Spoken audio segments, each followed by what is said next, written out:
रंजना कभी ब्रश नहीं करती थी। उसे कितनी बार उसके माँ बाप ने डांटा, लेकिन उसका कोई असर उस पर होता ही नहीं था, जिस कारण से उसके दांत पीले पीले हो जाते हैं। शादी के बाद। अरे बहू, वैसे तो तुझ में कोई कमी नहीं है, पर तेरे दांत इतने पीले कैसे हैं बेटा? कैसे मतलब? कोई सर्जरी थोड़ी ना कराई है। वो तो क्या नाम, मैं ब्रश नहीं करती थी तो पीले हो गए। अब क्या करूं? आप कहें तो लाल करवा लूं या फिर काले? यार ये क्या है, क्यों माँ से लड़ रही हो? लड़ रही हूँ? अरे मैं लड़ रही हूँ या ये बोल रही है कि दांत पीले है, पीले। अरे तपस्या थोड़ी ना की है इन्हें पीले करने के लिए। बकायदा ब्रश नहीं किया है 20 साल तक, तब जाकर। छी, कैसी बात कर रही हो? ये उस वक्त तो पीले नहीं थे जब हम लोग तुम्हें देखने आए थे। अरे तब साफ करवा लिया होगा डेंटिस्ट के पास जाकर। अब देखो कैसे पीले पीले लग रहे हैं। रंजना सास की तरफ गुस्से से देखती है। फिर शुरू हो गई पीले पीले पीले।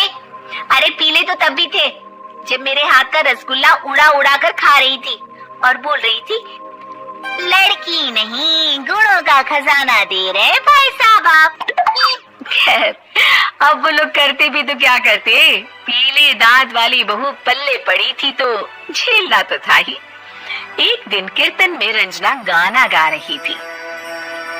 अरे कमला बहन, माँ का द्वार या तो सब शुद्ध होकर आता है, फिर अपनी बहू को ब्रश भी नहीं करवाती तुम। दूर से पीले पीले दांत भक्ति में बाधा उत्पन्न कर रहा है। अरे कोई 2 साल के बच्चे थोड़ी ना लेकर आई हूँ मैं बहू बनाकर। अच्छी खासी लड़की है, अरे कैसे करवाऊं ब्रश? ये तो उसे खुद करना चाहिए ना। अब माँ बाप तो इसके जैसे तैसे निपटा दिए, ये नहीं सोचा कि सास कैसे संभालेगी। सास बहू को लेकर घर आ जाती है, लेकिन सोच लेती है कि अब इसे लेकर कहीं नहीं जाएगी। अगले रोज बहू कहती है, अरे क्या हो गया, मंदिर नहीं जाना क्या? कीर्तन का वक्त हो रहा है। मेरी मधुर वाणी से कान्हा जी जागते हैं और सोते हैं। आप तो जानती है ना उनकी भक्ति में कितना मन लगता है मेरा। वो क्या है ना, तबीयत ठीक नहीं लग रही है मेरी, आराम करूंगी मैं। तबीयत ठीक नहीं लग रही? अभी तो मिथुन के गाने पर नाच रही थी आप, और अब बोल रही है कि तबीयत ठीक नहीं लग रही। अरे भक्ति में मन लगा लो सासू माँ, ऊपर जाना है, क्या मुंह दिखाओगी आप? हाँ? सास को बहू की बात पर गुस्सा आ जाता है। मैं क्या मुंह दिखाऊंगी, इसकी चिंता तो ना कर, समझी? अपने मुंह की चिंता कर, जो ये पीले पीले दांत लेकर हर जगह पहुंच जाती है। पता है लोग कितना मजाक बनाते हैं। ना जी ना, मैं नहीं जाना कहीं तेरे साथ। तो ये बात है, कोई ना, मत जाओ, मैं अपने कमरे में ही बैठकर भक्ति कर लूंगी। ऊपर वाला दांत थोड़ी ना देखता है, मन देखता है, भावना देखता है। और अरे बस बस, तू सब कुछ दिखा, बस ये सफेद चमकदार दांत ना दिखाना किसी को, है? जा यहाँ से। बहू को सास की बात का कोई फर्क नहीं पड़ता, वो तो जैसी थी वैसी ही रह जाती है। सुबह नहाकर किचन में खाना बनाना, फिर खाना खाना, कीर्तन भजन करना और सो जाना। एक दिन, माँ जी मैं सहेली के घर जा रही हूँ, शाम को लेट आऊंगी। हाँ हाँ तो जाना, मैंने कौन सा तेरी आरती करनी है घर पर बैठकर। रंजना सहेली के घर जाती है, जहाँ वो पार्टी में जाने की तैयारी कर रही होती है। अरे शिखा, कहाँ जाने की तैयारी कर रही है? मैं गलत वक्त पर आ गई क्या? अरे नहीं यार, उल्टा सही वक्त पर आ गया। मैंने ये साड़ी और ज्वेलरी निकाली है यार, शाम को इनके ऑफिस की एक पार्टी में जाना है। बताना कैसा लग रहा है ये सब? नहीं यार, इस ड्रेस के साथ तो वो वाली ज्वेलरी अच्छी लगेगी। हाँ हाँ सही बोल रही है, मैंने ध्यान ही नहीं दिया। वैसे तो हमेशा से मस्त फैशन सेंस रखती है। तो बड़ा जाती होगी ना पति के साथ पार्टी में। रंजना कुछ नहीं बोलती, बस सोचती है कि यार काश ये बात सही हो जाती, पर मैं क्यों नहीं जाती पार्टी में? क्या इन लोगों की कोई पार्टी होती नहीं होगी? रंजना घर आती है और रात में पति से सवाल करती है, एक बात बताइए, आप मुझे किसी पार्टी में क्यों नहीं ले जाते? क्या आपके यहाँ ऑफिस में पार्टी नहीं होती? पति बेचारा क्या कहता कि दांत पीले हैं तुम्हारे इसलिए।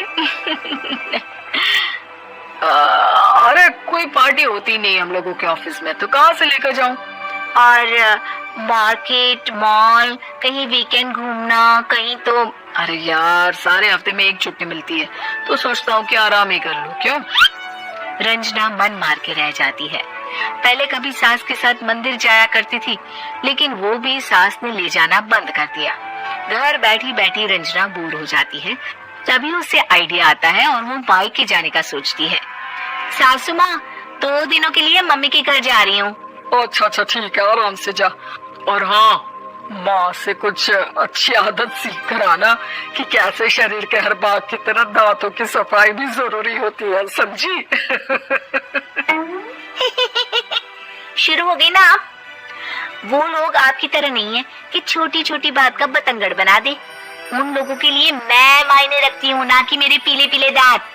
रंजना माँ को बिना बताए उन लोगों को सरप्राइज देती है, लेकिन जैसे ही वो दरवाजे पर पहुंचती है, अंदर देखती है कि घर वाले कहीं जा रहे होते हैं। अब माँ, काश रंजना दीदी के दांतों वाली प्रॉब्लम नहीं होती, तो वो भी हम लोगों के साथ चलती ना बुआ जी की बेटे की शादी में। हाँ बेटा, लेकिन अब उसे कौन समझाए कि उसको उसके पीले दांत नहीं दिखते, लेकिन उसके आसपास के लोगों को कितना एम्बैरेसिंग फील कराते हैं। मुझे तो कितनी बार उसके स्कूल की टीचर ने शिकायत की कि उसके साथ कोई लड़की बैठना भी नहीं चाहती, और ना ही कॉलेज में कोई उससे बात करना चाहता था। लेकिन पता नहीं क्यों उसे ये बात समझ में ही नहीं आती। कोई कमी नहीं है उस लड़की में, बस यही कि दांत पीले हैं। वो तो भला हो जीजा जी और उनकी माँ का, जो दीदी को जैसी है वैसे ही रखा हुआ है। रंजना को अपने घर वालों की बात सुनकर बहुत दुख होता है। वो सोचती है कि वो क्या करे, लेकिन फिर वो सीधा डेंटिस्ट के पास जाती है, अपने दांत चमकाती है और कसम खाती है कि वो रोज ब्रश करेगी। अरे क्या हो गया? तुम तो 2 दिनों के लिए गई थी ना, पर कोई ना, अच्छा है, चलो आ गई तो। रंजना सास के सामने आकर खड़ी हो जाती है और पूरी स्माइल करती है, उसके चमकदार दांतों को दिखाती हुई। चलो मंदिर। माँ, मुझे माफ कर दीजिए, मैंने आप लोगों को बहुत एम्बैरेसिंग फील करवाया। मैं आज से रोज ब्रश करूंगी।